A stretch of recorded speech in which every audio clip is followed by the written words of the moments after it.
Chris Paul dropped 30 points in the Suns' 110-90 win over my Pelicans last night, including an impressive late run in the fourth quarter, 19 points just by CP3, and that put the game out of reach. Now, CP3 does turn 37 years old in a few weeks, making him just a few months younger than his buddy LeBron. Shannon, on a scale of 1 to 10, how amazed are you that Chris Paul can still play at this level at his age? Skip, I went 9.5 because, I mean, he's the point guard for a reason. And if you look at it, I think this year he just tied John Stockton for 9 seasons in which he's led the NBA in assists, which is an NBA record. But, Skip, the thing is, because Chris Paul is a traditional point guard. Traditional, I'm talking about he's a pass-first point guard. People forget that he's an elite-level scorer. He's not a two masquerading. He's not a Steph. He's not a Dame Lillard. He's not a Russell Westbrook. He's an old-school Magic Johnson, John Stockton, Mark Jackson, Jason Kidd type of a point guard. And because of that, you look at him as like, oh, he can't do this. Skip, but we've seen him go off in playoff games like this, and he's an elite scorer. He just doesn't do it very often. Wherever Chris Paul goes, they win. And they normally win to the tune like they've never won before. It just seems like, Skip, every time he's in position to reach the ultimate destination, he gets injured. Even last year, Skip, remember first game against the Lakers, he hurt some rib cartilage. So he wasn't really fully healthy last year. It happened with him in the Clippers. It happened with him in Houston. It seems to be every time Chris Paul is on the cusp of doing something special, the only thing that's missing from his resume is a championship. A freak accident, a freak injury happens. But, Skip, he was special. It was sensational last night. 19 of his 30 in the fourth quarter when the Pelicans, if I'm not mistaken, they cut it down to 6. And he answered. He turned at every turn. He turned them away. We watched him last year against the Clippers in Game 6 at Staples. Whoa. He repelled them. Ooh. So Chris Paul has elite-level offensive skills, though he doesn't put them on display because normally, Skip, what is he playing beside? He got Book. He showcases Book. He plays alongside James Harden. James Harden shows his. He had Blake Griffin. He had other guys. So he was throwing lobs. But when you need him, say, Chris, hey, bro, this is a game, bro. We gonna need 20, 25, 30. He's like, okay. He's gonna get to his spot. He's gonna elevate, and there's nothing you can do about it, Skip. The only reason I didn't give him a 10, Skip, I do believe it's easier to play point guard late in your career because we saw Stockton, we saw Kidd, we saw some of the point guards play later in their career at a ripe old age. So that's the only reason I didn't go to 10. But, Skip, I'm not surprised that he can score like this because he's just not asked to do it. He's been on teams that he was supposed to just facilitate.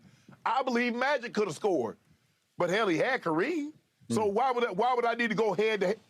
Well, that's what happened in OKC, Skip. You had a prolific scorer, and then the other guy wanted to score just like, never mind. But you get the point that I'm making. Chris Paul is legit. Shannon Sharp, I got to go full-on 10 on this one, on the impress scale. I have been hard in years past on CP3. I've called him CP0 as in 0 rings. I've said I need to see a little more from the point god. If he's a point god, I just need to see him get one team home. He couldn't quite get Phoenix home against Giannis last year, but he did, to your point, give us one of the great Game 6s I've ever witnessed because late third quarter all the way through the fourth, he just literally shot the Clippers out of their own building, shot them right back down into the basement. I'd never seen anything quite like that, especially from him. So I go back to the early days. He spent 6 years in New Orleans when he was the whole show. And there were a couple of playoff series, especially one against my Spurs, that he took them to 7 games.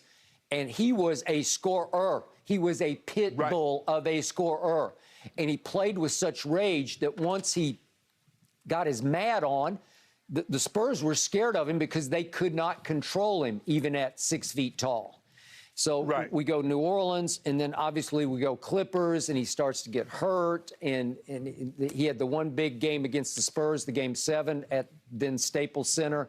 Remember, he pulled his hamstring and came back and made one up off the high glass on Tim Duncan to win the game. Yep. So I got to give him that. But then we go to Houston, and he's always pulling his hamstring, and there's something always wrong with CP3. And I started to think, well, in the end, are you going to become better known for your State Farm commercials, for playing Cliff as well as Chris Paul, which are sensational? He's even better than Cliff than he is playing himself. So I'm thinking, gee, you need to cap it off. And Shannon, the more I watch him, quote unquote, late in his career, the younger he plays. On May 6th, he's going to turn 37. He's only about 5 months younger than LeBron. So LeBron, I thought Father Time tapped him on the shoulder this year with the Lakers, who obviously missed the playoffs. Chris Paul was the driving force of a team that just obliterated the entire league, just ran off with the number 1 seed, but the number 1 overall seed, obviously, that they won it by 8 games. Well, again, I was trying to make a case that somebody on that team, and I centered on Devin Booker, should be at least in the MVP discussion, which he is not. But then last night, unfortunately, Chris helped unmake the Devin Booker case. I know it's just a regular season award, but in the big picture, you watch what Chris did last night in the fourth quarter, and you say, well, maybe he's at least the co-MVP of this team, or maybe he is the guy. Maybe in the end, he is the guy, because, my God, in the fourth quarter, he was just sensational. And he was. To your point, it looked like New Orleans had finally figured it back out and recaught their fire and their magic, and they cut it to 6 early in the fourth quarter. And then if we could see what Chris did, he just took the game over at about 6 feet tall. People used to say, well, what do you expect from him? He's 6 feet tall. Well, I expect this. You know, like, this is sensational. This is all world stuff. He scores 12 straight points by himself, and he kept looking over at Willie Green saying, oh, so you're going to go under on these pick and rolls, and you're going to let me stand out here and shoot threes, and then I can get to the rim, and I can get any little shot that I want, because he can. He is so strong. He's so stout that he can body you and knock you off as a defender and separate from you to make shots. And as he said on was it a TNT game late? I think it was. Yeah, that he said on TNT after the game, he said, a lot of times I don't shoot, but that doesn't mean I can't shoot, because, he can really shoot. So I just got to give it up. I was highly impressed with a game one that got dangerous for them, because you don't want to let the upstart steal game one on your floor, because then it just makes it a long, hard grind, maybe a game 7 back home, and it takes a lot out of you. And Chris just said, no, I got this.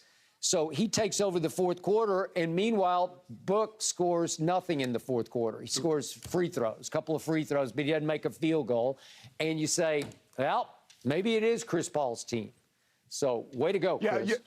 Yeah, Skip, he was sensational. And like you said, if you look at him early in his career, where he was and the thing is, he's a hell of a defensive player. Chris Paul has been on the All-NBA defensive team, Skip. He has.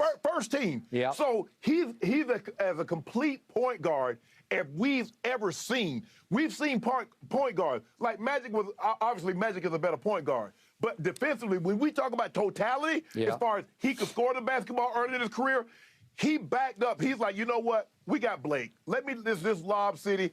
I don't need to be shooting. He definitely suppressed what he did when he went to play with James Harden. Yep. And you see in this situation, he got OKC, Skip. He was like, okay, Shea, come on. I'm going to groom you so you can take this thing over. It was unbelievable. Now he goes to Phoenix, and he's like, this guy scored 70. I've seen him score 50, had almost 3 games of 50. Okay, Book, get out there. He did. But when they need somebody to take these things over, it's unbelievable. And like Book was struggling last night. He was. CP3 said, I got this. Hey, Monty, sit down. I got this. Yeah. Final thought: when he went to Oklahoma City, it felt like he was on his way into retirement, right, for a bad team in Oklahoma City, and then he lifts them into the playoffs. And then Phoenix said, "Oh, give us some of that," and they make a big trade that ended up being the move of the year. changed their Guys, lives. I Woo. covered that game last night, and he was absolutely clutch. He accounted for 74% of the Suns' points in the fourth quarter. Amazing. All right, Shannon, get ready for this one. Did Shaq just call out your Lakers?